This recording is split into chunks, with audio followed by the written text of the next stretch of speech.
ஒப்புடன் முகமலர்ந்தே உபசரித்து உண்மை பேசி உப்பிலா கூழிட்டாலும் உண்பதே அமிர்தமாகும். முப்பழமொடு பாலுண்ணும் முகம் கடுத்து இடுவாராயின் கப்பிய பசியினோடு கடும்பசி ஆகும் தானே. விவேக சிந்தாமணியோட இந்த அடிகள் இடம்பெற்றிருக்கு.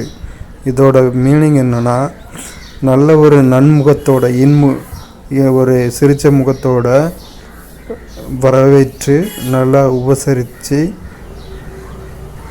ஒரு உப்பில்லாத கூழ் கொடுத்தாலும் அது அமிர்தத்துக்கு விருந்தினருக்கு அமிர்தம் கொடுத்த அளவுக்கு சமமாகும். ஆனால்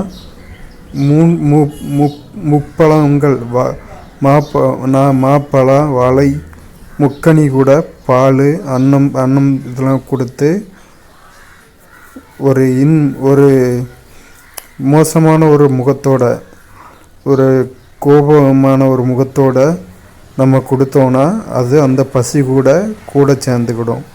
அந்த பசியை கூட அந்த இன்னொரு கடும்பசி ஆகும். அந்த பசி கூட இன்னொரு கடும்பசி சேர்கிற மாதிரி ஒரு உணர்வாயிரும் அப்படின்னு விவேக சிந்தாமணியில் இடம்பெற்றிருக்கு.